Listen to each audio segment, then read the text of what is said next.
Warahmatullahi wabarakatuh.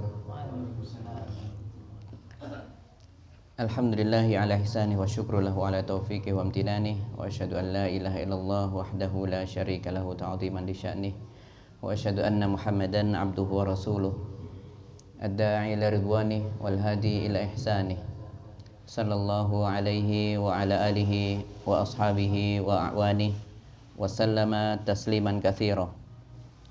Alhamdulillah, pada sore hari ini dengan izin Allah Subhanahu wa taala kita bisa pakai itu.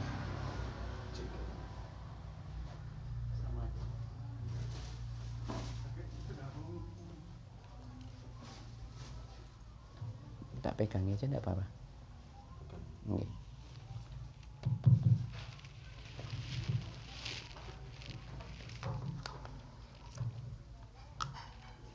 Alhamdulillahirabbil alamin. Kita bersyukur kepada Allah Subhanahu wa taala bahwa pada kesempatan di sore hari ini Allah kembali pertemukan kita di tempat ini. Insyaallah kita hari ini akan mengisi waktu menjelang berbuka dengan kegiatan membahas seputar zakat, ya. Insyaallah sedikit kita membahas tentang seputar zakat.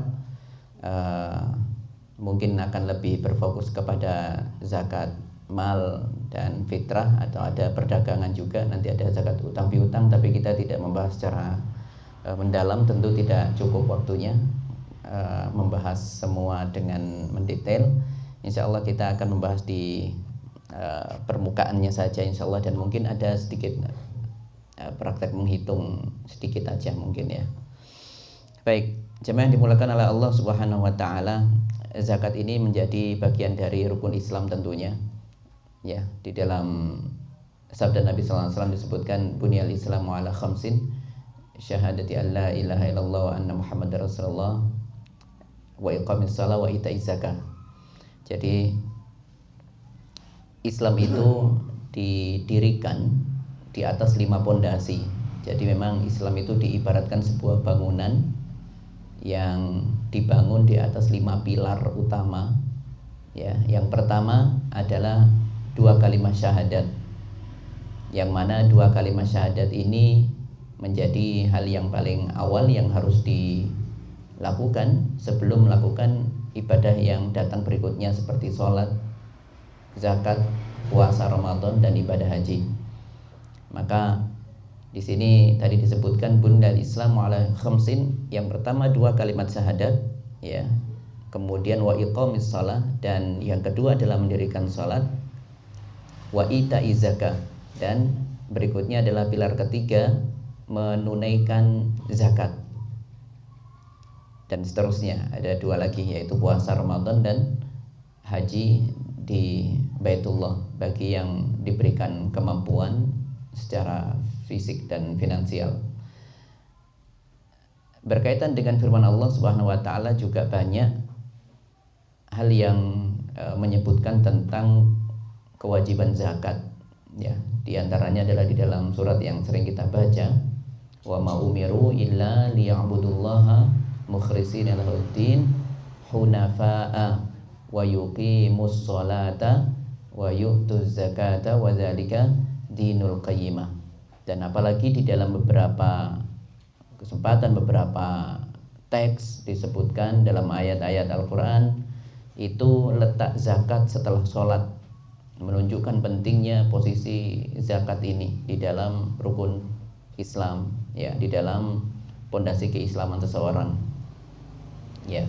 Dan juga di dalam firman Allah yang lain disebutkan wa aqimus shalah wa atuz zakah, dirikanlah sholat dan tunaikanlah zakat. Selalu bergandengan seperti ini, menunjukkan pentingnya posisi zakat itu datang setelah sholat, ya. Oleh karenanya di antara hal yang menjadi konsekuensi dari ini, yaitu barang siapa yang mengingkari tentang perintah zakat ini, ya, maka ia tidak termasuk orang yang beriman. jika ia mengingkarinya. Karena rukun Islam itu harus diyakini semuanya, harus dibenarkan semuanya. Tetapi jika seseorang sampai tidak mengimani masalah wajibnya zakat, maka ia tidak dalam kategori orang-orang yang beriman. Adapun ada orang yang mengimani perintah ini, membenarkan perintah zakat, tetapi ingkar, maksudnya tidak mau membayar zakat. Biasanya karena faktor duniawi. Eman kalau ada harta itu dipegang di tangan itu untuk melepaskan itu biasanya agak rumit, agak sulit ya, seperti itu. Dan itu adalah memang salah satu karakter manusia. Kebanyakan manusia seperti itu. Oleh karenanya Allah menyebutkan wa tuhibbunal mala hubban jamma. Kata Allah, kalian itu mencintai harta itu terlalu tinggi cintanya, terlalu cinta sama harta, begitu ya. Oleh karenanya banyak manusia ada ya, yang manusia itu yang memiliki sifat kikir, bakhil seperti ini. Bahkan untuk perintah zakat tidak mau. Ia iman itu wajib baginya, tetapi ia enggan menunaikannya, tidak mau menunaikan zakat itu. Oleh karenanya dulu zamannya Abu Bakar As-Siddiq itu sepeninggal Nabi Sallallahu Alaihi Wasallam ada sebagian orang yang tidak mau membayar zakat. Nah, maka diperangi oleh Abu Bakar As-Siddiq ya. Karena sesungguhnya itu adalah bagian dari rukun Islam ya. Jadi kalau tadi kita ibaratkan bangunan, Islam itu adalah bangunan, maka pondasinya ya 5 itu.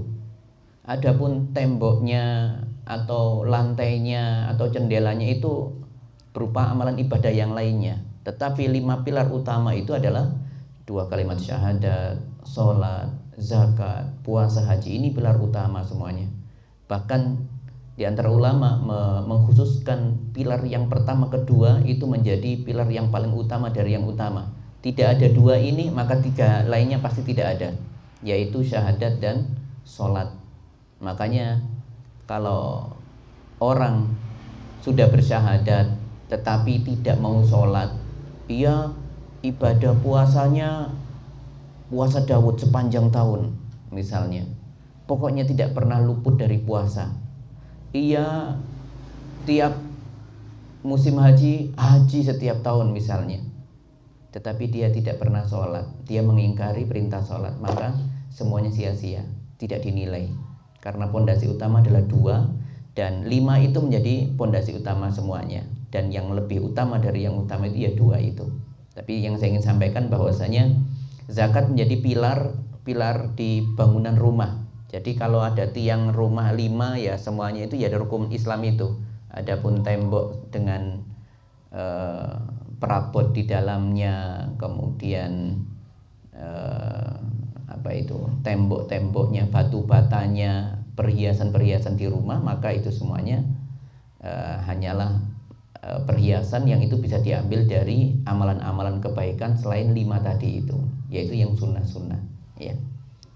Baik, kita masuk ke masalah zakat dulu. Kita akan awali dengan siapa yang berhak menerima zakat dulu ya, supaya ada gambaran dulu. Secara umum zakat itu yang berhak menerima adalah 8, yaitu di dalam surat At-Taubah ayat 60. At-Taubah ayat 60, disitulah letak siapa yang berhak menerima zakat. At-Taubah ayat 60. Saya akan bacakan ayatnya. Innamas shadaqatu lil fuqara. Yang pertama, sesungguhnya sedekah itu hanyalah untuk orang-orang fakir, wal masakin. Yang kedua adalah orang-orang miskin, wal amilina 'alaiha. Yang ketiga adalah amil zakat ya, pengurus zakat yang kita nanti akan bahas sedikit ya tentang amil zakat. Wal muallafati qulubuhum, dan juga orang-orang yang muallaf, yang dibujuk hatinya ya. Muallaf biasanya ketika kita kenal muallaf itu apa? Yang baru masuk Islam. Nanti kita jelaskan masalah ini juga. Wa fir riqabi, dan juga untuk memerdekakan budak. Jadi boleh untuk memerdekakan budak. Yang keenam adalah wal gharimina, orang-orang yang punya utang. Ya, punya utang dan kesulitan membayarnya. Al-gharimin ya. Yang berapa sekarang? Yang ketujuh, wa fi sabilillah, yaitu orang yang berjihad di jalan Allah, mujahidin. Nanti kita jelaskan juga. Yang terakhir adalah wa bani sabil. Ibnu sabil itu adalah orang yang melakukan perjalanan, ya, namun kehabisan bekal. Dia di negeri orang tapi kehabisan bekal. Maka saya akan bahas satu persatu di sini, ya. 8 golongan. Yang pertama adalah fakir, tadi disebutkan. Innamas shadaqatu lil fuqara. Nah ya, kata innama dulu. Innama itu menunjukkan pembatasan. Artinya apa? Tidak ada yang menerima selain 8 orang ini. Ya, 8 orang yang kita sebutkan ini, ya cuma ini aja orangnya. Golongan yang lain tidak. Misalnya ada orang mau memberikan zakat untuk masjid, untuk membayar infak Quran misalnya, beli Quran disumbangkan misalnya, atau beli batu bata untuk mendirikan masjid, mendirikan jalan, jembatan, maka itu bukan tempatnya. Tempatnya hanya di 8 golongan ini saja, ya. Apapun kebaikan tidak bisa diberikan di atas namakan zakat kecuali pada 8 orang ini. Dan ini untuk zakat harta seperti ini, ya. Adapun untuk zakat fitrah hanya 3 saja. Untuk zakat fitrah hanya 3. Poin 1, 2 dan terakhir. Yang 1, 2 tadi apa? Fakir dan miskin. Yang terakhir Ibnu Sabil. Ibnu Sabil yang kehabisan. Orang yang melakukan perjalanan panjang jauh ke negeri orang kehabisan bekal. Itu dapat. Soalnya dia kategori miskin di negara itu. Ya, baik. Itu untuk zakat fitrah. Khusus zakat fitrah itu bisa untuk 3 itu, ya, 3. Tapi yang zakat secara umum maka hanya 8 orang ini saja. Maka tidak boleh menyalurkan zakat kecuali kepada 8 orang ini. Yang pertama adalah fakir. Fakir itu ketika disebutkan dengan miskin, ya, maka bukan hal yang sama. Bukan berarti hal yang sama. Kalau orang menyebutkan fakir saja, oh dia orang yang dia orang yang fakir, maka itu masuk fakir atau miskin, bisa masuk. Misalnya si fulan orang miskin misalnya, maka dia juga bisa dikategorikan orang fakir dan atau miskin, seperti itu. Tetapi kalau dibedakan, oh nanti zakat ini untuk yang fakir si fulan, si miskin si fulan, maka kata fakir dan miskin berbeda maknanya. Sama-sama orang yang membutuhkan bantuan orang lain, tetapi tidak sama. Kalau orang yang fakir itu orang yang pemasukannya tidak sampai separuh kebutuhannya. Misalnya dalam sebulan dia butuh uang 1 juta misalnya. Maka penghasilan dia kurang dari separuhnya, berarti di bawah 500.000. Nah, jadi kalau kita sederhanakan seperti itu. Atau misalnya kita butuh 2 juta dalam sebulan. Normalnya dia butuh untuk hidup itu 2 juta dalam sebulan. Sedangkan penghasilannya rata-rata itu hanya di bawah 1 juta, 900.000, 975.000, ya. Maka itu tidak sampai separuh kebutuhannya, maka ini dikategorikan fakir. Adapun miskin, maka kategorinya adalah orang yang tidak sampai kebutuhannya penuh 100%, tetapi tidak sampai di bawah 50%. Berarti di atasnya fakir, tetapi tetap tidak sampai 100% kebutuhannya. Jadi kebutuhannya 2 juta, penghasilannya 2 juta berarti berapa? 1.500.000 misalnya. Ya, 1.500.000 penghasilannya, kebutuhannya 2 juta sebulan. Tetapi penghasilannya 1.500.000. Dia tetap membutuhkan bantuan, tetapi penghasilannya sudah di atas separuh dari kebutuhan, maka kategorinya miskin yang ini, ya. Jadi itu beda fakir dan miskin, tapi intinya keduanya sama-sama orang yang membutuhkan. Dan ini yang berhak mendapatkan bantuan atau zakat mal maupun zakat fitrah, ya. Itu adalah orang-orang yang berhak ini, fakir atau miskin. Baik. Kalau orang punya penghasilan 2 juta dan sebulan ya memang yang dibutuhkan 2 juta, dia masuk kategori yang mana? 2 juta pas. Berarti tidak masuk ya? Masuk apa enggak? Enggak ya, enggak masuk ya. Kan dia kebutuhannya 2 juta, penghasilannya 2 juta sebulan. Kebutuhannya juga 2 juta. Maka pas-pasan memang. Pas-pasan, ngepas.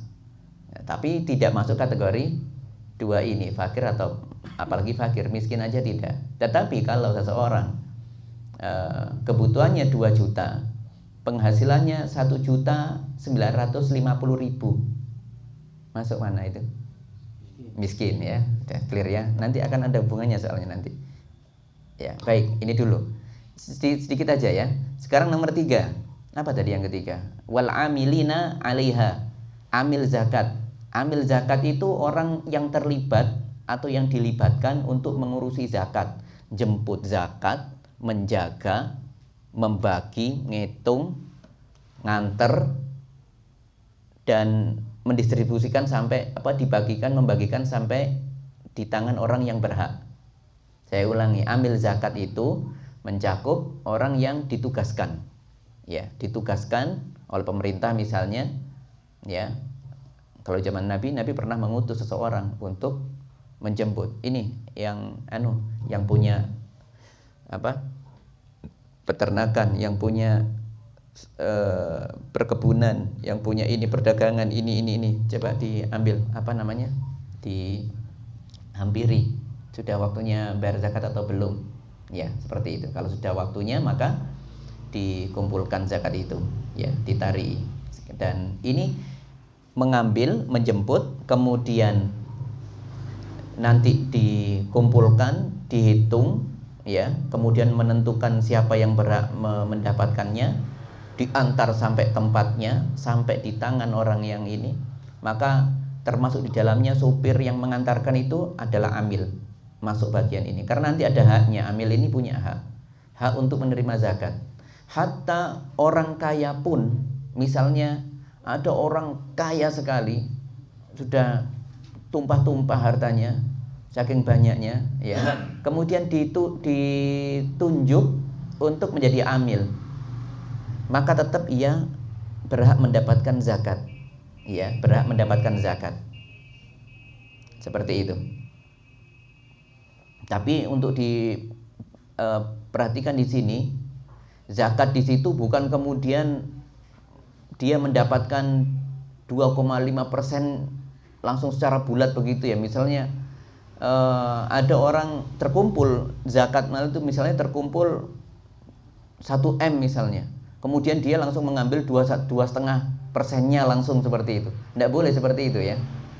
Untuk masalah berapa nominal yang berhak diterimakan itu kurang lebih layaknya UMR begitu kalau bahasa kita, yang sepantasnya saja untuk ambil zakat itu, ya. Untuk ambil zakat itu diberikan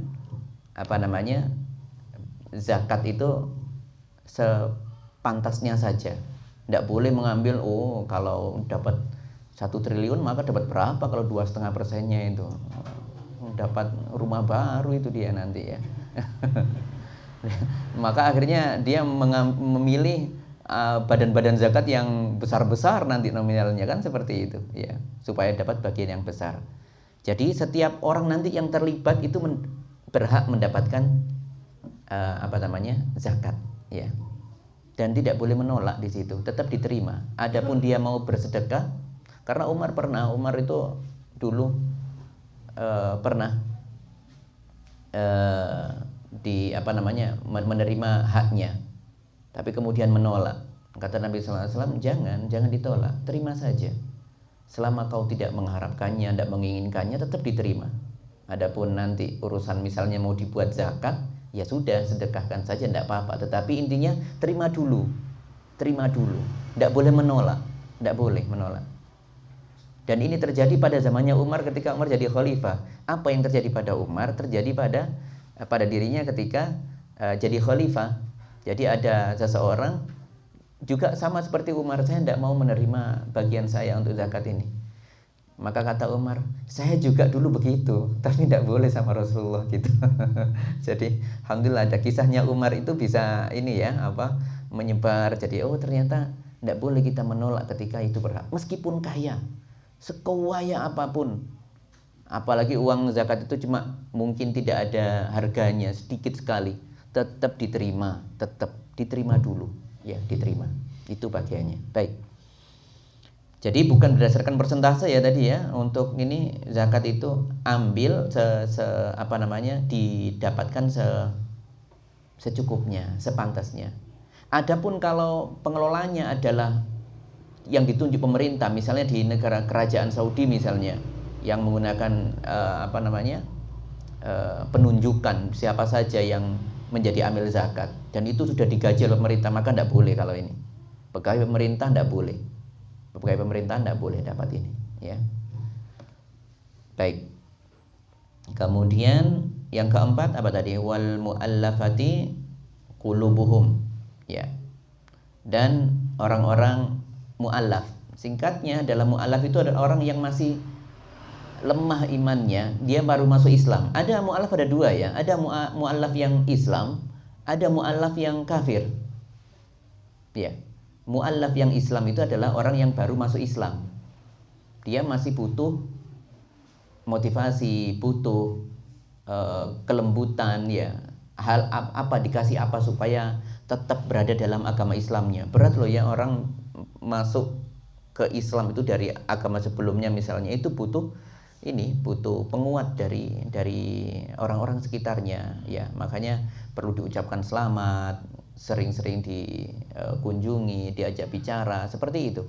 Termasuk untuk zakat, dia berhak dizakati meskipun dia orang kaya, mu'allafnya dikasih. Dia nanti tidak akan memikir, oh ini terlalu sedikit, enggak, bukan itu. Ini kenapa Islam kok memberiku seperti ini, begitu. Dia akan semakin hatinya semakin kuat. Oh begini ya, Islam itu ya, lembutnya bahkan kepada orang yang punya pun ya, demi agar kuat memegang agama Islam tetap diberikan. Dan ini berapa kali hal yang perlu dijaga seperti ini. Kemudian tujuan berikutnya adalah agar tidak goyah keislamannya. Nah, yang tadi apa tadi? Ada mu'allaf yang kafir. Mu'allaf yang kafir itu biasanya adalah dari pemimpin-pemimpin suatu negeri misalnya, atau pemerintahan.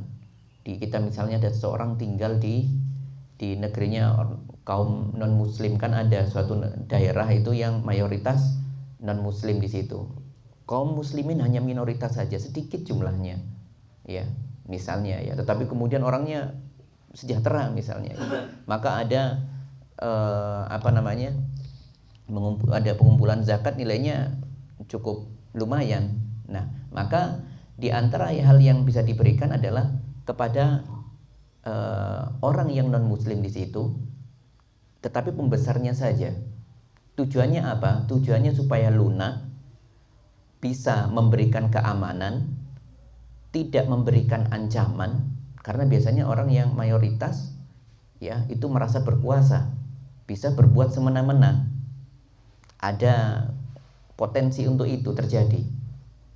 Maka itu dibolehkan. Hukum asalnya tidak boleh satupun orang non-muslim mendapatkan zakat, tidak boleh. Hukum asalnya ya.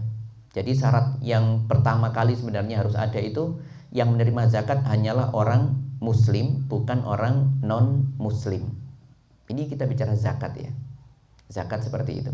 Nah, kemudian berbeda kasus untuk masalah ini, ada pendapat yang memang tetap melarang untuk mu'allaf yang non-muslim itu. Orang yang pemimpin suatu negeri non-muslim, dia berkuasa ya, bisa memberikan ancaman apapun ya. Ini dikasih apa enggak? Ada sebagian ulama mengatakan tetap enggak boleh, dia non-muslim. Tetapi ada yang membolehkan, silakan diberikan. Supaya apa?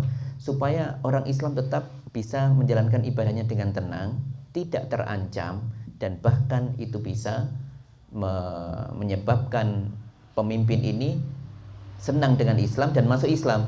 pimpinan masuk Islam, yang lainnya nanti kan bisa mengikuti. Seperti itu tujuannya.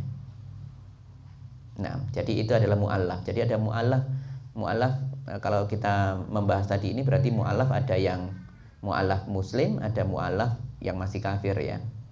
Nah, yang ke berapa sekarang? 5. Budak wa fir riqab. Budak sudah tidak ada ya zaman sekarang, maka kita lewati aja mungkin ya. Budak ini tidak ada di zaman ini. Tetapi kalaupun zaman dahulu ada budak, maka zakat itu bisa digunakan untuk menebus budak. Budak itu kan ada tuannya. Tuannya itu yang menguasainya, yang memilikinya. Maka kalau seseorang ingin membebaskan budak dengan zakat itu boleh. Yang pertama adalah misalnya budak itu melakukan mukatabah, perjanjian dengan tuannya bahwa nanti saya akan membayar, saya cicil semampu saya. Begitu. Nanti kalau sudah pada nominal sekian saya saya dibebaskan ya. Iya, tuannya setuju. Tetapi dalam perjalanan ternyata tidak tutuk-tutuk, tidak nyampe-nyampe uangnya, dia boleh minta ke amil zakat, ke badan zakat misalnya. Saya membutuhkan ini untuk ditebus, bisa tidak dibantu menebusnya? Bisa. Itu pakai uang zakat boleh untuk menebus sebagian kekurangan budak yang kurang uangnya untuk menebus dirinya tadi itu loh ya. Itu boleh. Atau yang kedua adalah menebus penuh budak. Jadi ada budak ingin ditebus penuh, Islam itu datang dengan kemuliaan. Hal yang mulia adalah membebaskan budak, maka boleh menebus budak dengan uang zakat yang sudah terkumpul, yang sudah dikumpulkan oleh amil zakat. Dan ini yang di zaman sekarang adalah kan budak sudah tidak ada. Adanya adalah tawanan perang. Masih ada kalau sekarang tawanan perang. Ada negara yang masih konflik sekarang ini. Ya. Jika di situ yang menjadi tawanan musuh itu adalah kaum muslimin tertangkap, berarti kalau sudah tawanan yang menguasai siapa? Musuh kan begitu. Tuannya berarti si musuhnya. Kalau si musuh itu bisa dinego, bisa ndak ini saya tebus dengan uang sekian, dan bahkan ia minta ini kalau mau nebus tawanannya sekian jumlahnya, maka negara berhak mengambil dari uang zakat yang terkumpul. Berapapun itu tebus. Gitu. Syaratnya yang ditebus muslim, budaknya muslim. Ya, budaknya muslim. Adapun yang non muslim bukan tanggungan badan zakat, bukan ya. Jadi kalau budak yang kita bahas budak di masa Nabi sudah tidak ada itu, sudah habis. Yang sekarang yang bisa terjadi adalah tawanan ya, tawanan perang. Maka itu bisa ditebus dengan itu. Berikutnya adalah orang yang berhutang dan tidak memiliki kemampuan untuk membayarnya ya. Kesulitan untuk membayarnya, maka orang-orang yang terlilit hutang ya. Yang penting hutangnya jelas. Ini nanti ada rincian lagi. Hutang untuk foya-foya tidak masuk di bab ini ya. Hutang untuk kemaksiatan, itu juga apalagi tidak boleh. Itu untuk kefasikan tidak boleh. Maka memang orang yang menentukan siapa yang berhak mendapat zakat itu, amil itu harus punya kalau bahasa sekarang itu apa? Semacam sensus atau apa itu ya. Harus tahu ini detailnya seperti apa, kebiasaan seperti apa. Kemudian dipelajari. Ini dulu pernah zakat, tapi ketika dapat zakat dibrek uangnya, dibuat beli hal-hal yang terlarang, minuman keras, buat senang-senang. Oh sudah, itu harus diputus seperti itu. Ya, tidak boleh. Nah, jadi orang yang berhutang di sini tentu berhutang yang memang dalam keadaan baik ya. Dia hutangnya adalah untuk kebaikan memang karena keperluan ya. Atau untuk mendamaikan orang itu boleh ya. Misalnya ada dua kampung satu sini sama kampung sebelah ribut misalnya. Entah masalah apa. Kemudian ada seseorang, sudah aku damaikan kalian, aku ingin kalian damai, aku tebus semuanya dengan uang sekian. Tapi damai kalian ya, dua kampung ini misalnya. Dia menjanjikan uang 3M misalnya. Tapi uangnya tidak cukup. Dia cuma punya 1M misalnya atau 1,5M. Dia boleh mengajukan untuk meminta ke badan zakat. Karena untuk kebaikan mendamaikan dua kampung yang bertikai, ya. Itu adalah untuk kebaikan, maka itu dibolehkan. zakat bisa diarahkan ke sana. Kemudian yang ketujuh adalah fisabilillah. Fisabilillah adalah orang-orang yang berjuang di medan perang, ya. Orang yang berjuang di medan perang, kalau sudah pemerintah misalnya menyerukan suatu, kita kan pernah mengalami itu ya, kita pernah dijajah. Nah, itu kan pemerintah yang menganjurkan untuk, bukan menganjurkan, memerintahkan kita semua untuk berjuang untuk negeri ini. Maka itu ladang jihad ketika sudah diserukan oleh pimpinan suatu negeri, ya.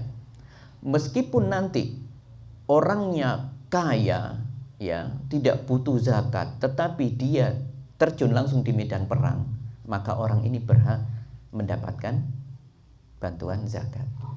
Untuk apa saja? Untuk beli alat perangnya, ulu baju perangnya, untuk kebutuhan di medan perangnya, untuk kebutuhan keluarga, dikasih disupport dari zakat itu. Ya, seperti itu. Itu yang untuk yang di medan perang. Ada juga kalau saat ini perjuangan itu ternyata jihad itu tidak hanya di medan perang. Sekarang yang lebih diutamakan adalah jihad ilmu sekarang. Para penuntut ilmu, ya, para penuntut ilmu itu berhak mendapatkannya. Para pendakwah, penuntut ilmu, misalnya orang yang belajar menuntut ilmu sampai saking waktunya susah untuk mencari kerja, waktunya terlalu mepet, ia pun pas-pasan hidupnya, maka itu dia berhak untuk beli bukunya, beli kehidupannya, dikasih itu. Penuntut ilmu dapat itu ya, penuntut ilmu. Karena dia nanti yang menjadi pionir untuk memerangi orang-orang yang mengajak peperangan, menabuh genderang perang melalui pemikiran, kan seperti itu. Sekarang kan syubhat itu luar biasa macam-macam. Lah yang bisa memerangi mereka adalah orang-orang yang berilmu. Santri misalnya itu dapat, itu bisa mendapatkan itu, atau para penggiat dakwah itu bisa mendapatkan hal ini. Karena Nabi pernah diperintahkan oleh Allah, wajahidhum bihi jihad dan kabir, perangi mereka dengan jihad yang besar, maksudnya dengan ilmu saat itu. Perangi mereka dengan ilmu, ya, perangi mereka dengan ilmu yang ada di dalam Al-Quran itu, ya, demikian. Yang terakhir adalah Ibnu Sabil. Ibnu Sabil itu adalah orang yang melakukan perjalanan dan kehabisan bekal. Misalnya si fulan orang Malang melakukan perjalanan ke mana, misalnya ke Dubai misalnya, atau ke Timur Tengah, dia baru nyampe di Singapura misalnya. Di Singapura kehabisan bekal, maka di sana orang yang badan zakat di sana itu berhak memberikan bantuan kepada dia, dan supaya apa? Supaya sampai ke negeri tujuan dan sampai ke negeri tempat ia berasal, seperti itu, ya. Jadi itulah mulianya Islam, tetap disupport, ya. Nah, jadi itulah Ibnu Sabil. Meskipun dia orang kaya misalnya, orang kaya melakukan perjalanan ke luar negeri, ke Rusia misalnya. Di sana ada kaum muslimin di sana. Di Rusia kehabisan bekal, tidak bisa kontak yang di sini. Uang tidak bisa dipakai, padahal di sini orang tajir, orang kaya sekali. Kaya sekali. Nyampe di sana kehabisan bekal, tidak bisa menghubungi siapapun. Uang tidak berlaku di sana, menghubungi siapapun tidak ada. Intinya di sana sebatang kara. Padahal di Indonesia dia orang kaya. Dia berhak tidak dia mendapatkan? Berhak mendapatkan bantuan untuk dipulangkan ke sini, kendaraannya untuk transportasi dan untuk akomodasi, untuk makan, minum itu disediakan oleh zakat sana. Seperti itu, ya. Baik.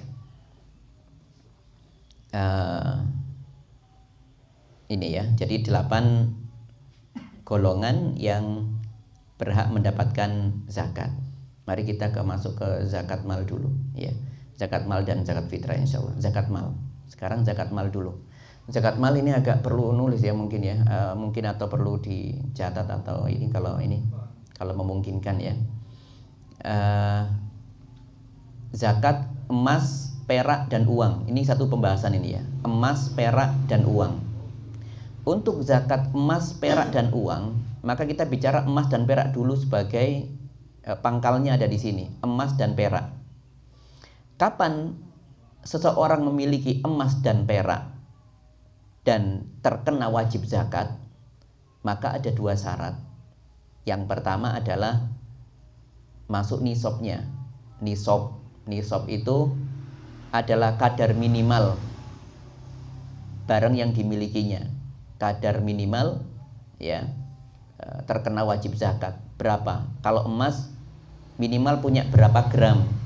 Kalau perak minimal dia punya berapa gram baru terkena zakat. Seperti itu ya. Itu syarat yang pertama, nisab. Yang kedua, haul. Haul itu dihitung dari masa setahun yang statis, tidak berubah. Maksudnya tidak berubah itu tidak mengalami penurunan. Kalau bertambah ya alhamdulillah tidak apa-apa, tetap kena. Tetapi kalau turun nilainya dari batas minimal tadi nisab, maka sudah terputus. Ya, sudah terputus. Setahun itu harus tetap berada di nilai batasan nilai minimalnya nisab itu. Kalau dia mengalami penurunan di bulan kedua turun nilainya, maka dia menghitungnya nanti kalau sudah nyampe nisab lagi. Seperti itu. Baik.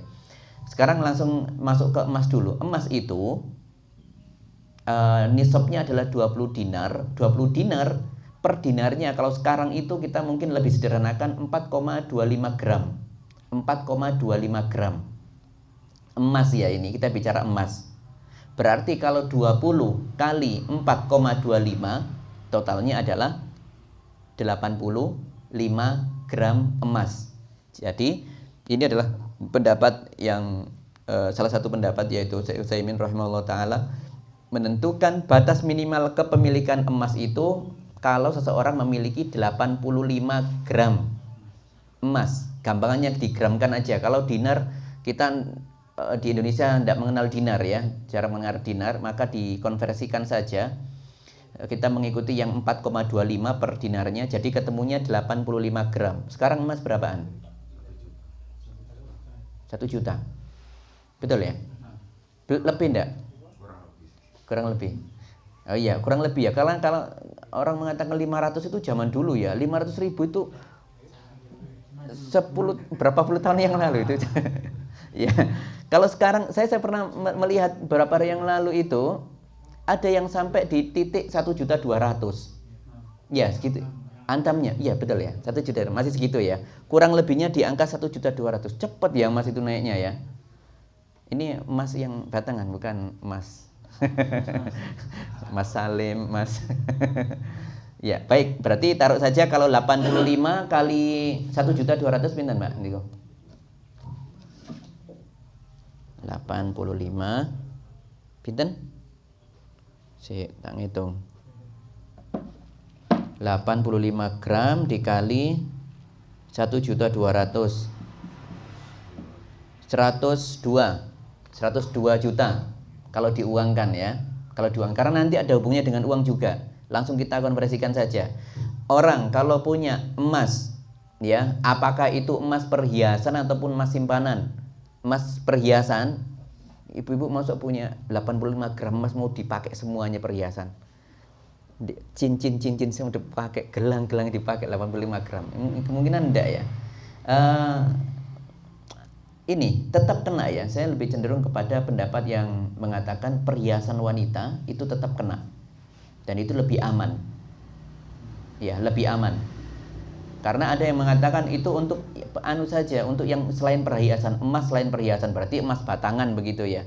Tetapi hal yang lebih aman adalah perhiasan kena. Jadi kalau ibu-ibu punya emas 1 kilo kakek 85 gram, maka itu sudah kena nisab. Misalnya baru dapat tanggal hari ini. Hari ini tanggal 16 Maret atau Ramadan tanggal berapa sekarang? 5 misalnya. Anggap saja sekarang misalnya sekarang tanggal 5 Ramadan. Ibu sudah punya 85 gram di tanggal per 5 Ramadan ini, langsung ditulis di kalender. Karena sudah kena nisab itu. Batas minimal sudah kena. Harus dikasih tanda. Kalau enggak itu luput nanti itu pasti itu. Luput manusia, ya. Nanti kemudian ngeles, "Oh, enggak, saya punyanya Syawal kok." Diundurkan. Enggak boleh ya. Waktunya datang sudah langsung ini. Nisabnya per hari ini, ya hari ini. Berarti tahun depan di tanggal ini kalau jumlahnya masih ada 85 gram itu, tidak mengalami penurunan. Misalnya dia kalau di tengah jalan, oh iya saya butuh uang 1 juta, saya tak jual 1 gram, di bulan Sya'ban tahun depan, sekarang kan bulan Ramadan, jatuh haulnya berarti bulan Ramadan depan. Bulan Sya'ban terpaksa menjual 1 gram untuk kebutuhan, berarti tinggal berapa? 84 gram. Kena nisab apa enggak? Enggak, berarti di situ sudah gugur di situ. Gugur, enggak perlu membayar di bulan Ramadan, enggak perlu karena sudah menurun mengalami. Meskipun di bulan Ramadan setelahnya bulan depan bisa beli lagi 1 gram. Tetap enggak bisa karena hitungannya sudah habis. Sudah terputus dengan apa? Dengan berkurangnya nilai minimalnya tadi itu. Meskipun kurang 1 pekan enggak bisa, ya, tetap dia sudah menurun, ya. Seperti itu. Itu untuk emas 85 gram. Kalau untuk perak maka 200 dirham kalau dikonversikan ke gram itu 595 kalau menurut Syekh Utsaimin. 595 gram. Itu kalau untuk perak. Memang beda jauh antara emas dan perak ya ikhwah. Batasannya kalau dinominalkan itu. Baik, dirham 59 sebentar ya. 5 berapa tadi? 595. Sekarang berapa anunya? Perak murni per gram? Ada internet. Hah? 5.000. Enggak ada ceritanya 5.000. Dulu aja sudah 10.000. Paling kurang lebih 10, 11, 12 mungkin ya. 12 ribuan. Anggap saja 12.000. Terakhir saya melihat 12 ribuan. Ini paling enggak seperti emas kalau perak ini. Emas itu naiknya cepat sekali.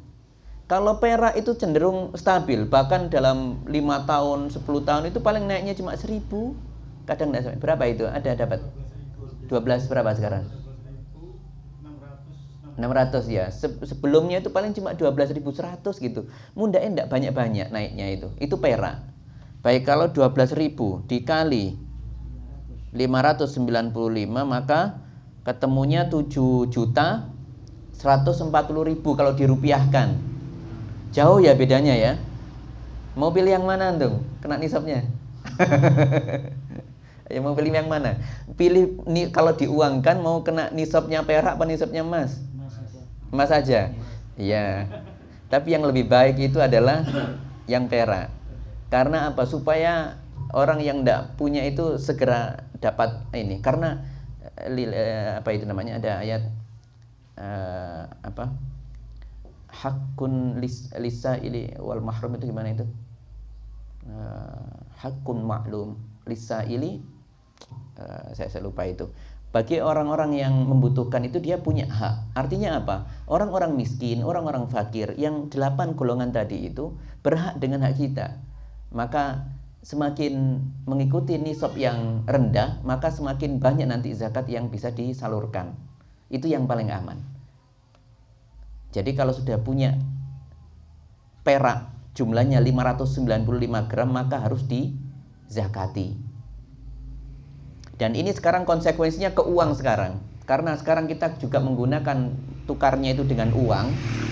Maka tadi itu mau nisab emas apa nisab perak? Kalau nisab emas berarti nisabnya berapa tadi? 102 juta. Baru mengeluarkan baru dihitung nisab, dan kalau sudah setahun baru membayar 2,5% untuk ke zakat ya, dizakatkan.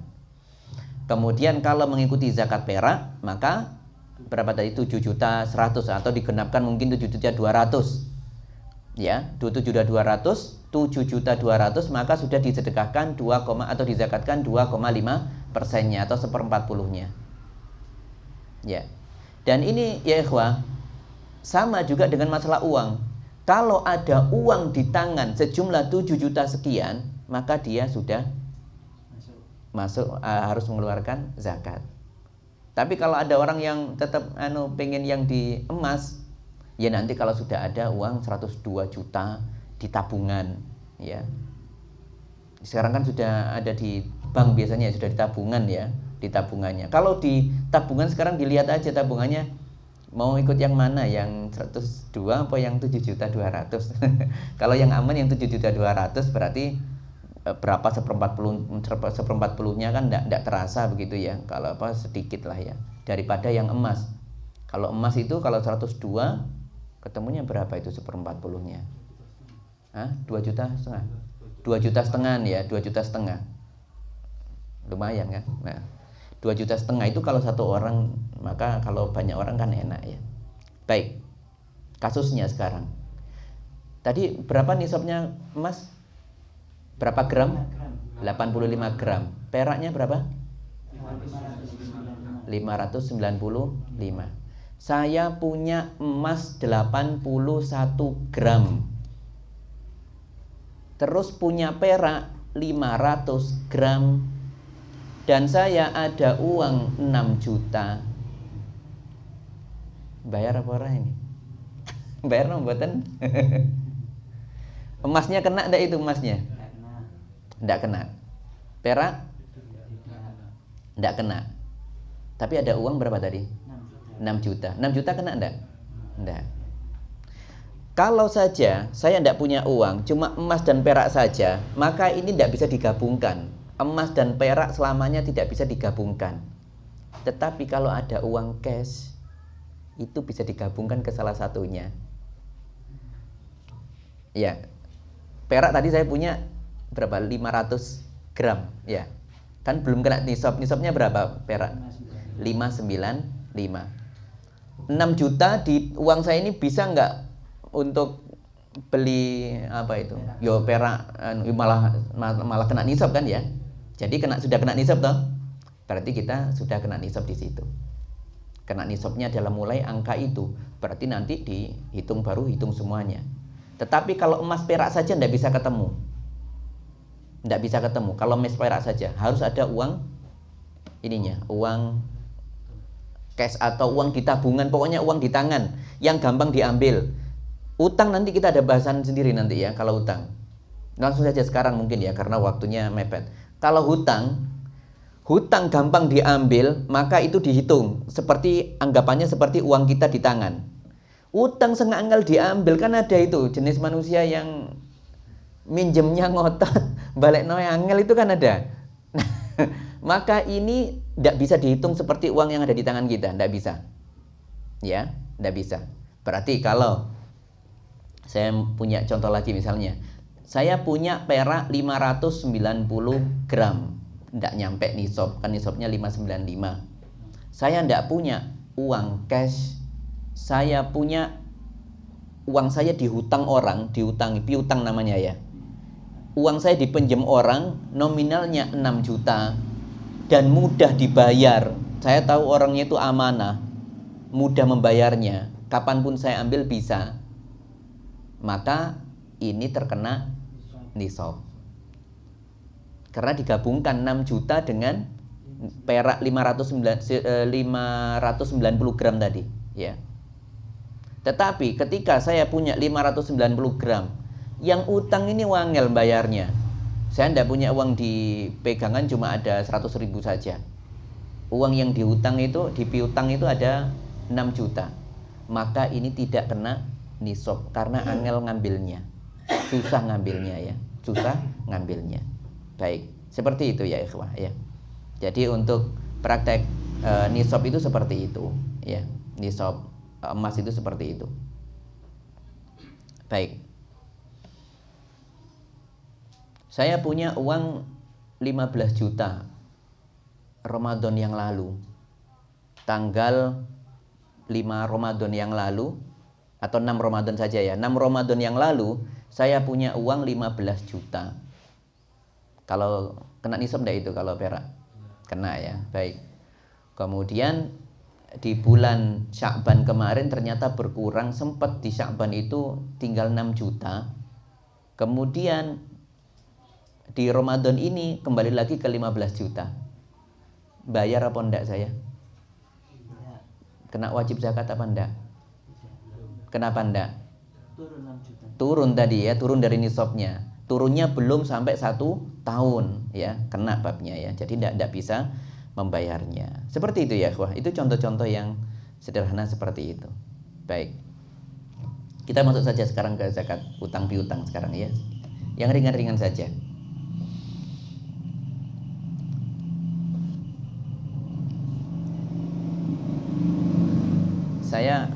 Kalau yang dizakati itu adalah intinya uang yang ada di tangan. Yang ada di tangan itu mencakup uang yang di bank atau yang dipinjam orang lain tapi mudah dibayarnya, mudah diambilnya. Seperti itu ya. Kata kuncinya ada di tangan, gampangannya gitu aja ya. Gampang diambil, gampang di tangan. Ya. Kalau saya memiliki uang 7 juta, ini yang dasar dulu. Saya punya uang 8 juta, kena nisab ya sudah ya, nisab perak ya, 8 juta. Kemudian saya punya hutang kepada orang lain 10 juta. Saya kena zakat apa enggak? Kenapa enggak? Ngutang. Kan ngutang, ada di tangan? Kan tidak. Itu kan urusan saya dengan dia. Tapi di tangan saya ada uang toh? Ada uang. Jumlahnya 8 juta. Masuk nisab? Masuk. Utangnya berapapun kalau dipegang di uang ada sudah masuk nisab, maka kena zakat. Kalau nggak mau kena zakat, bayar utangnya dulu. Misalnya saya punya hutang 8 juta ke fulan. Saya di tangan ada 8 juta. Kalau saya tidak bayarkan berarti saya tetap kena zakat. Karena masuk kena nisab ya. Dari tahun lalu sampai sekarang saya adanya 8 juta itu misalnya, kurang lebihnya. Maka saya tetap kena nisab dan bayar zakat. Tetapi kalau untuk supaya saya tidak bayar zakat, maka 8 juta itu saya sahurkan, saya bayarkan kepada orang yang saya hutangi, yang saya berhutang kepadanya. Berarti di tangan saya tinggal 0 ya, atau mungkin tinggal 1 juta misalnya, maka tidak perlu membayar zakat. Seperti itu ya. Jadi kata kuncinya adalah di tangan. Ya, kata kuncinya adalah di tangan. Nah, kalau saya punya uang 20 juta misalnya ya, 20 juta sudah kena ya, 20 juta dan sudah sampai setahun, sudah waktunya bayar zakat lah gitu ya. Saya kemudian utang 21 juta 21 juta dan belum saya bayarkan 21 juta itu. Berarti sama dengan kasus yang barusan ya. Itu perlu saya membayar zakat apa tidak? Perlu membayar. Tetap perlu karena ada uang di tangan 20 juta. Dan jumlahnya berapa? Pembayaran zakat berapa nominalnya tadi? 2,5% ya. Atau kalau di persentasekan ini kan di sepersekian kan ketemunya 1/40 ya. 1/40. Saya cuma punya uang 5 juta sekarang ini. Dari tahun kemarin sampai sekarang stabilnya di angka 5 juta saja, tidak berubah. Ya, ini kurang lebih seperti itu, tidak stabil. Tapi saya punya piutang 300 juta. Piutang, saya menghutangi orang 300 juta kepada orang lain. Sudah 4 tahun, 4 haul, tapi tidak pernah bayar sampai sekarang.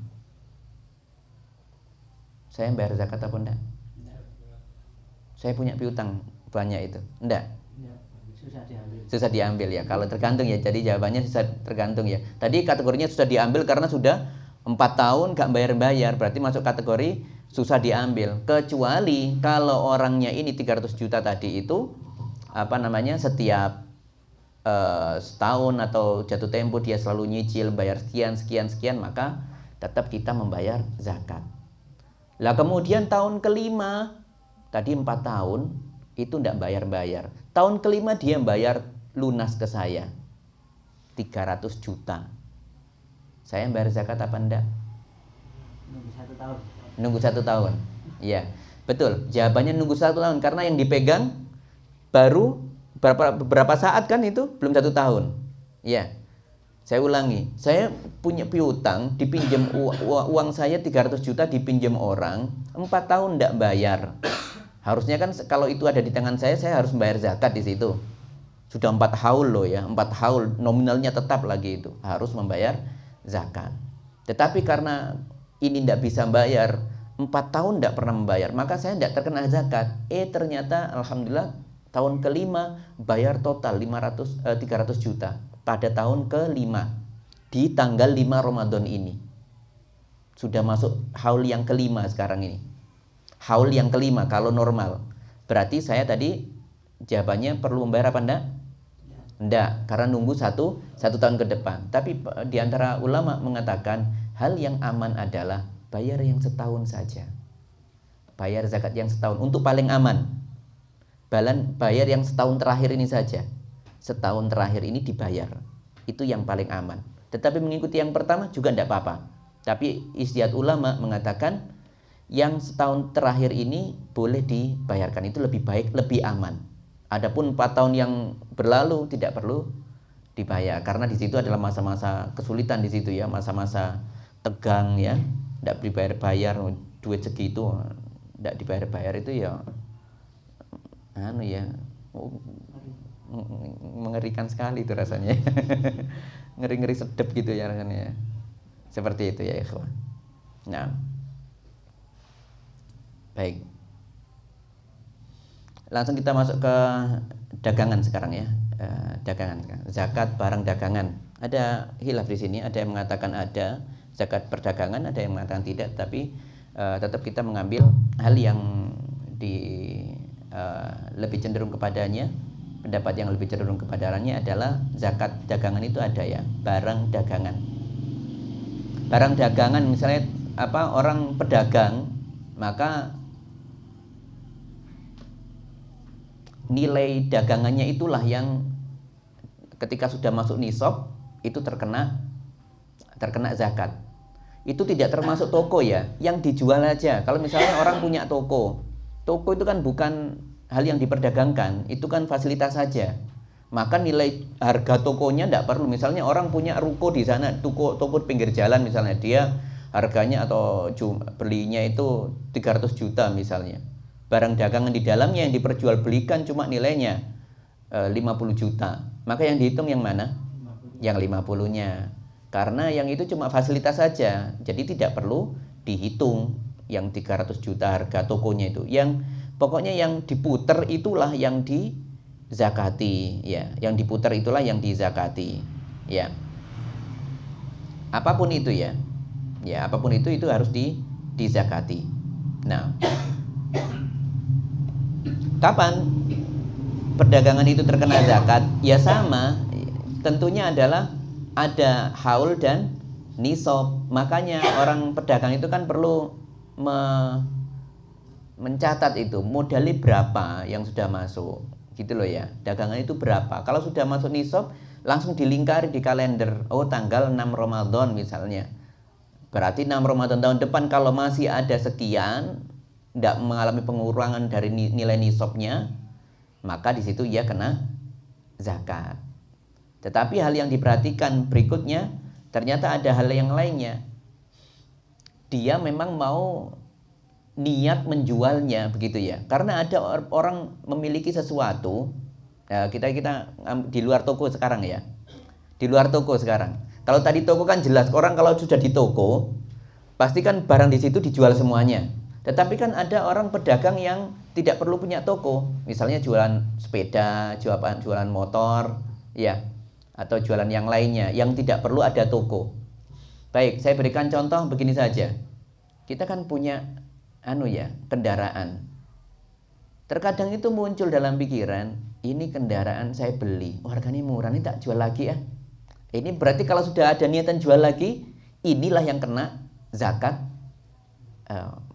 dagangan. Kalau sampai sudah nisab dan haulnya, misalnya harga motor 12 juta misalnya, kan sudah kena itu masuk. Dan dia dari awal itu sudah niat menjual. Oh, ini memang saya inikan aja, nanti saya jual aja nanti saya supaya dapat untung. Nah, itu sudah dapat untung, berarti ini konsep dagang ini. Sampai setahun belum laku, dia menzakati itu. Karena niatnya untuk diperdagangkan. Beda kalau saya beli sepeda motor 12 juta. Tapi saya bukan untuk didagangkan, tapi saya pakai sendiri aja. Ya, saya pakai sendiri. Enggak, saya beli ini. Kan ada kita yang tahu niat itu masing-masing. Mau diperjualbelikan apa mau dipakai sendiri? Atau yang separuh-paruh. Oh ya, nanti lek payu api ya tak dol. Enggak ya enggak. Nah, itu kan ada seperti itu. Itu kan modus-modus ya.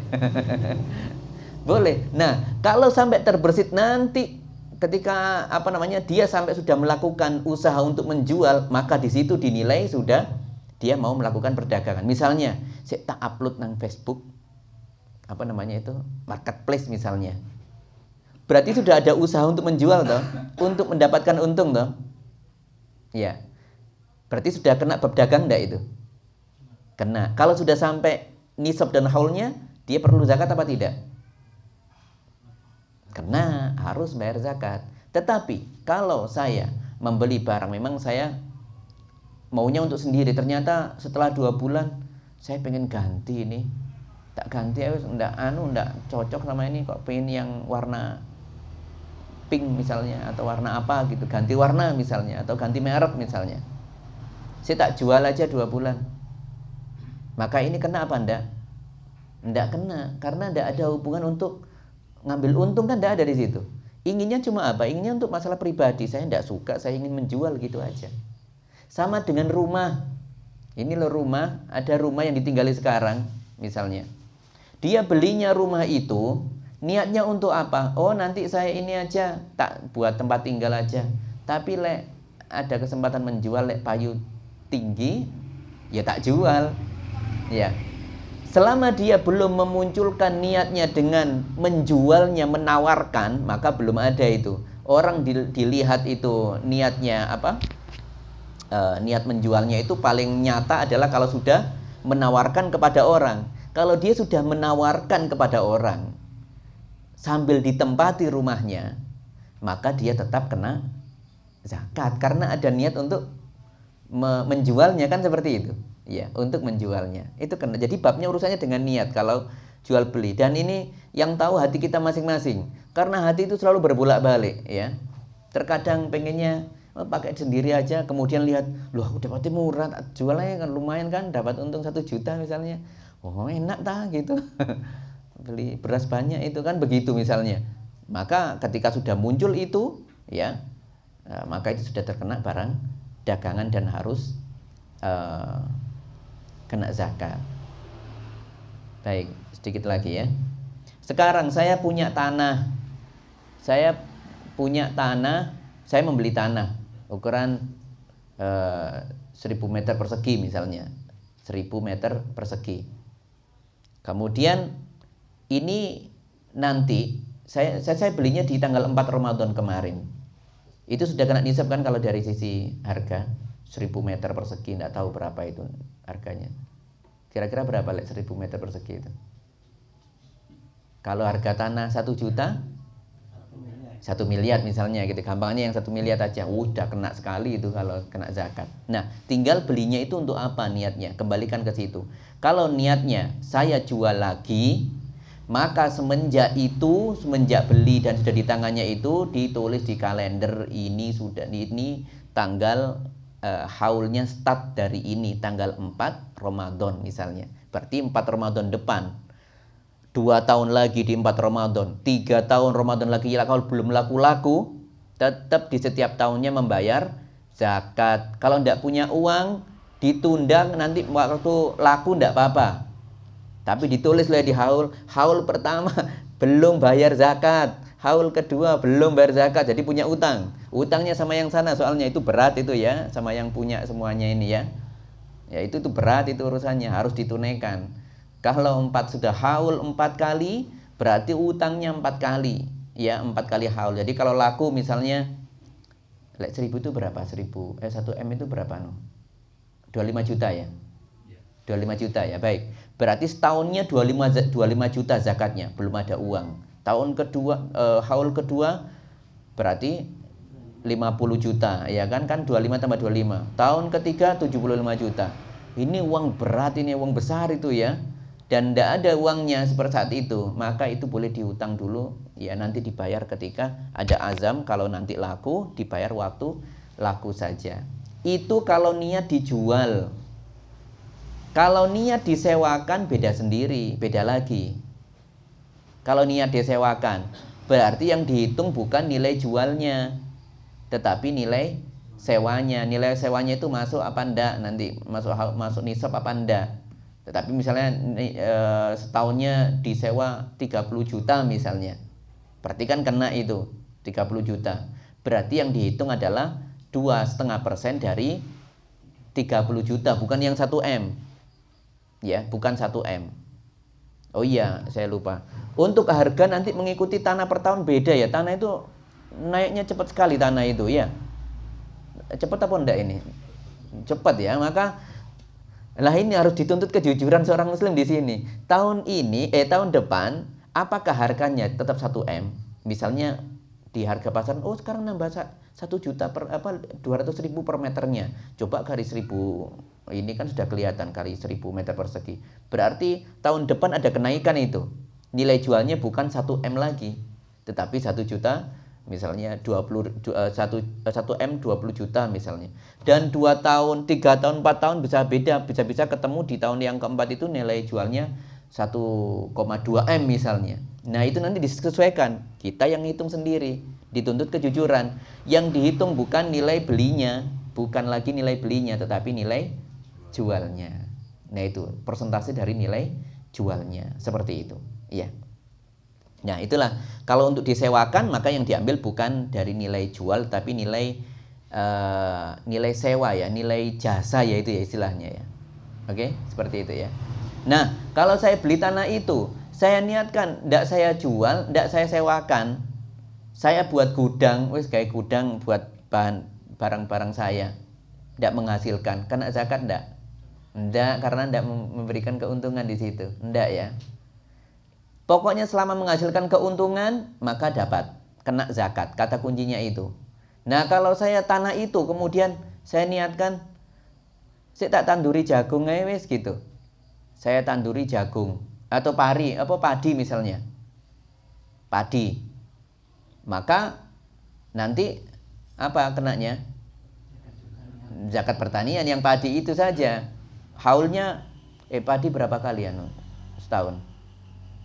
3 kali ya panen ya. Ya sudah kena itu 3 kali itu ya. Ya itu. Setiap panen keluarkan sekian sepersekian ya.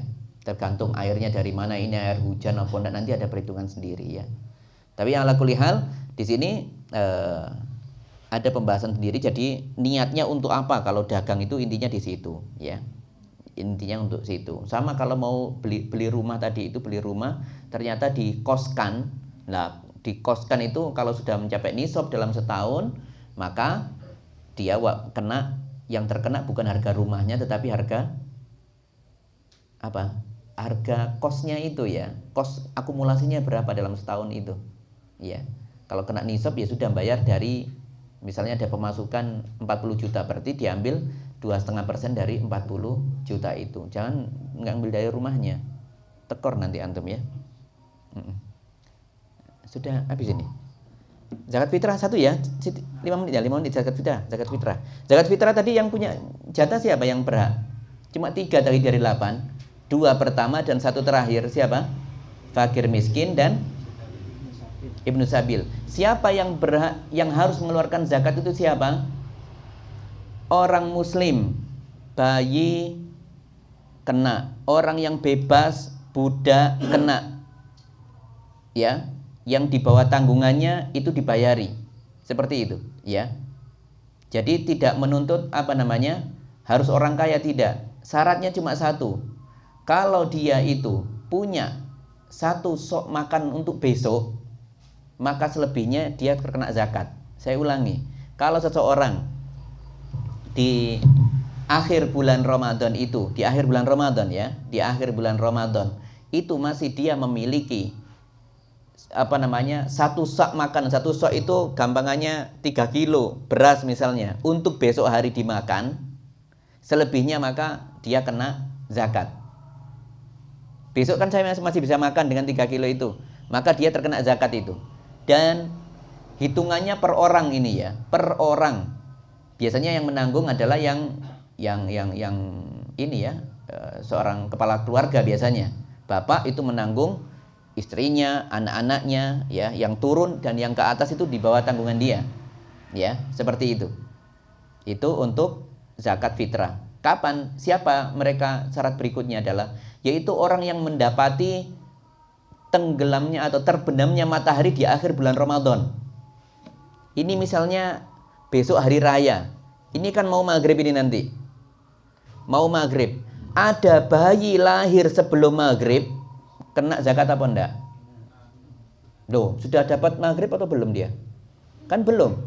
Lahirnya sekarang, maghribnya masih 20 menit lagi. Kena zakat apa enggak? Enggak, karena dia enggak dapati maghrib toh. Bayi lahir sebelum maghrib, dia enggak mendapati maghrib kan? Berarti tidak kena zakat fitrah. Tapi kalau lahir dia setelah Allahu Akbar azan maghrib, oek lahir, maka dia dizakati karena mendapati maghrib, malam yang terakhir itu ya, mendapati itu ya. Ya, seperti itu. Jadi intinya mendapati iya kebalik ya, kebalik ya apa?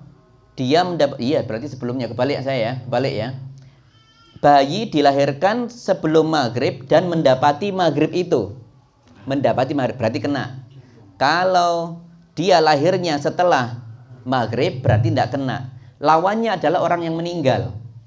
Kalau orang meninggal sebelum maghrib, kena apa enggak sebelum maghrib? Enggak, karena dia tidak dapat maghrib. Tapi kalau meninggalnya setelah maghrib, dia mendapati maghrib kan, berarti harus tetap dizakati. Seperti itu. Baik, ini yang lahir dan yang meninggal. Adapun orang yang bayi yang masih di dalam kandungan, kena zakat apa enggak itu? Enggak ya. Tapi yang disunahkan membayar zakat. Disunahkan tapi enggak wajib. Enggak wajib. Ya, enggak wajib. Dia disunahkan untuk ditunaikan zakat, enggak juga enggak apa-apa, ya. Tidak juga enggak apa-apa. Baik. Kemudian kadarnya tadi kalau untuk beras itu apa, untuk bahan makanan itu ada berapa?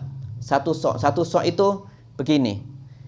Orang genggam dengan dua tangan, tangannya orang yang dewasa gitu ya. Itu isinya misalnya kurma semuanya, numpuk. Itu 4 kali beginian. Ambil ya. Jadi mengambil seperti ini, ngambil bruk, taruh 1, 2, 3, 4, 2 tangan seperti ini membuka, 2 tangan, bunduk ya. Munduknya kan paling normal, nggak akan kan tinggi sekali kan, enggak, paling ya normal sekian.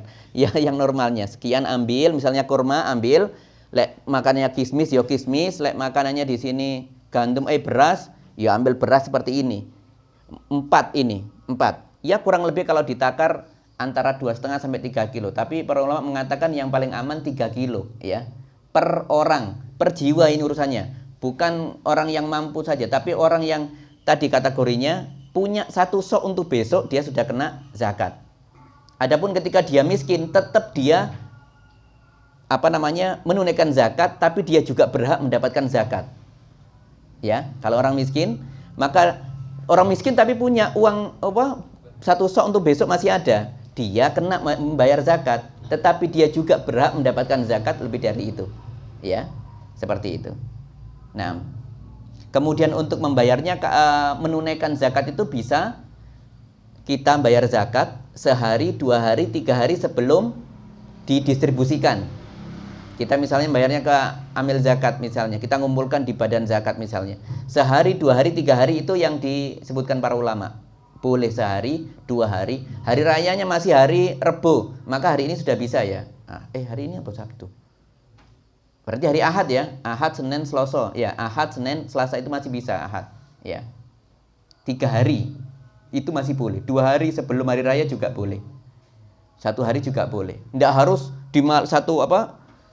di malam terakhir Ramadan itu tidak harus ya, tidak harus. Tetapi di 3 hari sebelumnya sudah boleh ya, 3 hari sebelumnya sudah boleh. Dan harus berupa beras, tidak boleh dengan uang kecuali diwakilkan. Ya, saya ulangi, untuk zakat fitrah harus berupa uang. Kalau zakat mal harus zakat fitrah harus berupa makanan pokok. Kalau di sini beras. Kalau zakat mal harus berupa uang. Harus. Ya, hukum asalnya itu. Harus berupa uang. Kalau zakat fitrah tadi harus dengan, kalau di sini beras, ya. Saya menitipkan uang sekian untuk ini. Boleh menitip. Akadnya menitip, bukan membayar zakat dengan uang, tetapi nitip, tolong nanti belikan beras dengan jumlah yang sekian, seperti itu ya. Dan tidak boleh dilakukan di masjid. Di masjid tidak boleh kalau perdagangan di masjid. Harus di stand luar di masjid atau saja diwakilkan kepada takmir masjid. Ini nitip. Jadi bukan jual beli beras di masjid, tidak boleh kalau jual beli secara langsung. Tidak boleh, ya. Mungkin demikian dulu ya untuk ini karena waktunya sudah habis ya. Pembahasannya panjang ya. Qadarullah saya belum bisa menyampaikan banyak hal untuk masalah zakat ini, tapi paling tidak kita punya gambaran terutama untuk masalah zakat mal ya dan perdagangan, kemudian zakat fitrah tadi supaya tahu zakat fitrah yang berhak menerima hanya 3 di ayat tadi dari 8 itu, yang 2 pertama dan 1 terakhir, fakir, miskin, dan orang yang dalam perjalanan kehabisan bekal, itu saja. Kalau yang lain maka tidak dapat untuk zakat fitrah. Untuk zakat mal maka 8 itu tempatnya. 8 itu orang golongan yang mendapatkan itu, 8 orang. Ya, baik, ada pertanyaan? Ustaz, zakat malnya tidak sampai misalkan tadi kan amilnya dapat bagian dari zakat mal itu tadi, tapi nilainya tidak sampai UMR. Itu perhitungannya apa? Tidak ada prosentasenya atau gimana? Dianggap ini aja sesuai dengan yang kemampuan di situ aja, semampunya di situ, sepantasnya ya, sepantasnya. Kalau UMR itu kan patokan patokan daerah masing-masing ya, kalau itu ya. Ya, pokoknya yang dianggap pantas lah ya. Itu kembali ke uruf saja, ke tradisi masing-masing ya. Kalau di Jakarta misalnya yang dengan penghasilan besar misalnya, kalau dikasih jauh di bawah UMR-nya sana, maka itu kayaknya tidak pantas seperti itu. Maka tergantung itu ya. Dia harus tetap mendapatkan. Pokoknya pembagian zakat itu ke 8 itu bisa mendapatkannya, termasuk amil harus mendapatkannya. Amil. Artinya untuk amil yang zakat fitrah aja tidak dapat. Artinya kan dia mengelola zakat fitrah masuk gitu kan, kemudian dibagi dan lain sebagainya, tapi nggak ada yang zakat mal. Nggak ada yang zakat mal. Oh iya, nggak usah, nggak apa-apa. Kan nggak ada uang di situ. Artinya di situ nggak ada uang, sukarelawan. Iya. Ini kalau untuk zakat mal aja ya. Kalau zakat fitrah ini kan biasanya cuma beras dan nominalnya cuma berapa gitu kan ya, kan enggak banyak, ya sudah enggak perlu di situ. Tetapi kalau zakat mal ini kan yang urusannya yang paling pelik zakat mal ya, itu harus dapat kalau uangnya karena banyak, dan pembagiannya juga diusahakan nominalnya. Misalnya ada orang fakir, dia kebutuhannya sebulan kurang 500.000, maka amil memberikan dia 500 kali 12 bulan langsung dikasihkan. 500.000 kali 12 bulan. Boleh. Loh iya. Nggak. Diecer. Rata. Artinya kan di packing ini kemudian dirata semua gitu. Kalau mau mengambil yang lebih bagus adalah kita punya sensus kekurangannya berapa dalam sebulan. Artinya wilayah ya. Oh, kalau wilayah. Paling dekat gitu kan. Misalnya kayak gitu tadi kebutuhannya 500.000 per bulan. Ya kan? Yang paling dekat ketemu itu yaitu yang di fully untuk 12 bulan. Betul. Sedangkan ini kan ada itu wilayahnya luas gitu kan. Nah, kemudian kan dibagi rata. Jadi meskipun ini butuhnya berapa ya dapatnya segitu gitu dibagi. Hanya demi meratakan begitu ya. Tapi yang setahu saya yang lebih bagus adalah sesuai dengan kebutuhannya. Jadi memang ada yang terkorbankan mungkin belum bisa mendapatkannya, itu ada yang seperti itu. Karena yang ideal itu adalah memberikan sesuai dengan kebutuhannya. Maka memang ada prioritas kalau bisa ya di situ ya. Mana yang fakir itu yang tergolong sangat membutuhkan itu yang diprioritaskan di situ. Ya. Ya itu ya. Jadi nanti diharapkan yang fakir itu jangan sampai kekurangan dalam setahun. Biarkan dia hidup dalam ini setahun itu ada ininya lah, ada kemampuan untuk hidup dalam setahun itu. Maka dikasih kekurangannya itu dikalikan setahun. Kalau kurang 500.000 dalam setiap bulannya, maka kalikan 500 kali 12 bulan langsung dikasihkan ke situ. Tetapi juga boleh diecerkan kalau misalnya orangnya enggak boros atau gimana. Kalau dikasih brek nanti dibelikan sepeda motor malahan, atau dibelikan kulkas 3 pintu. Maka itu pihak amil nanti boleh berinisiatif, jangan kasih semuanya, ini orangnya orang safi itu orang yang tidak bisa manage gitu ya, tidak bisa mengatur keuangan ya, maka kasihkan setiap bulan tidak apa-apa oleh pihak amil, seperti itu. Allah alam bisawab. Dikasih setiap bulan boleh kalau dalam kondisi gitu, artinya dananya dipegang amil. Kenapa? Dananya Tidak apa-apa, itu dalam ini apa namanya, selama ini orangnya berhak, tetapi apa namanya itu tidak bisa ngatur, kan ada urgensi di situ, ada urgensi di situ, ya ada urgensi. Kalau dikasihkan semua, nanti bisa tidak sesuai. Bahkan zakat bisa diambil loh ya, bisa ditarik. Kalau misalnya ada orang sudah dikasih uang ini 1 tahun untuk ini, ternyata dia buat beli minuman keras ini, mana uang zakatnya, kita ambil, boleh itu. Kalau ketahuan seperti itu untuk kefasikan, jelas untuk kefasikan, halal yang buruk, maka boleh diambil zakatnya, kembalikan ke zakat, ke badan ambil zakat. Seperti wallahu alam. bayar pakai uang, nitip tadi, tapi didistribusikannya tetap uang, artinya bayar zakat fitrah gitu kan, diuangkan.